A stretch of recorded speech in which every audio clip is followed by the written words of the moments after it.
50 days for the pooter to get it right, or else we're selling billions of dollars of stuff to them. And the Europeans are going to pay for the whole thing. It's going to be fantastic. You know who profits from that? The war machine. That's who. But you've made a promise that you wanted to, we're going to get this thing done day one. Well, here it is. We're past day one. I didn't expect it to be done day one, but I expected it to be further along. I'm shocked, but now you have to exit on purpose. You can't tell them to exit because they're not listening.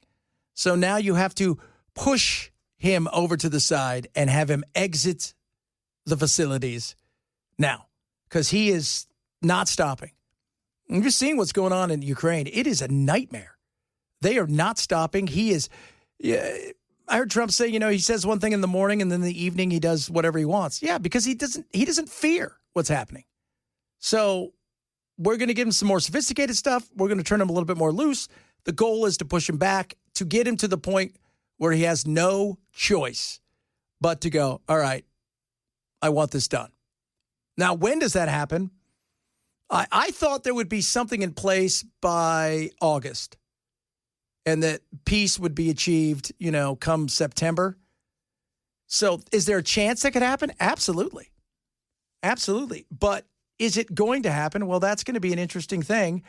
If it does happen, Trump's given him, some 50 days or so to get this thing sorted. Here today is to hear that we are very unhappy, I am, with Russia, but we'll discuss that maybe a different day. But we're very, very unhappy with them, and we're going to be doing very severe tariffs if we don't have a deal in 50 days.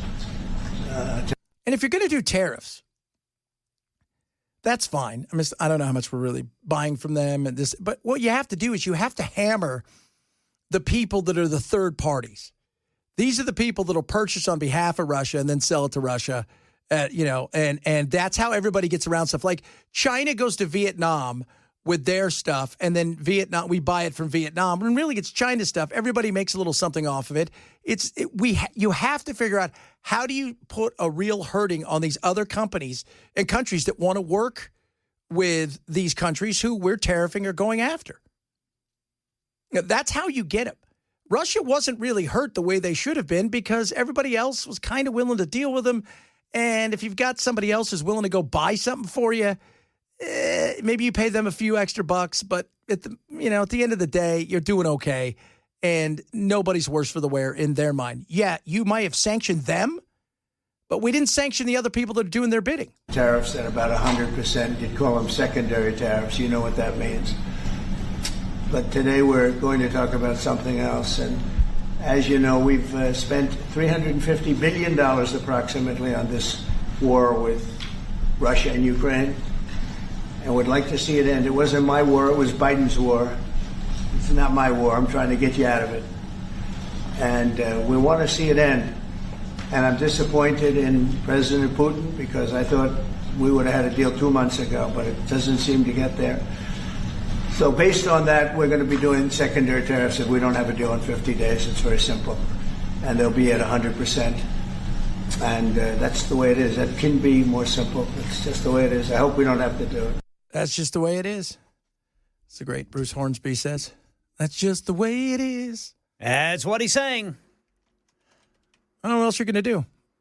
I mean, we're not going to put boots on the ground, so that's not going to happen. But then we're also going to have to make sure they have enough weapons to try to force him to get his butt at the negotiation table, as close as you're going to get.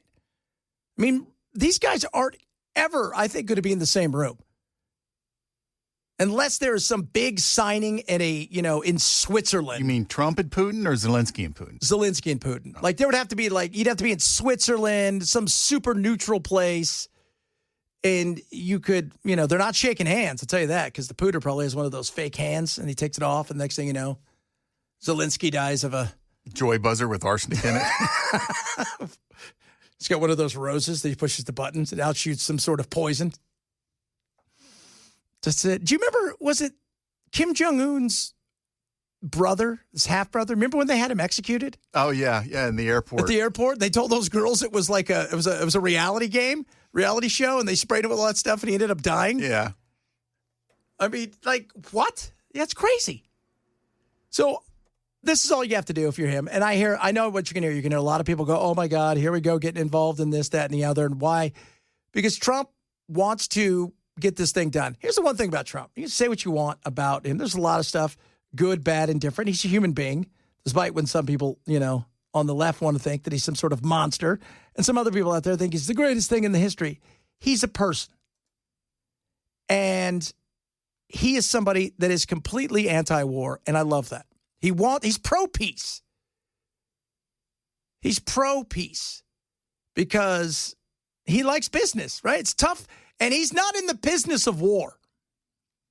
If he was in the business of war, maybe it's a different story, but he's not. He's in the business of business. Hey, doesn't matter what it is, whether it's a hotel, it's travel, it's food, he likes business.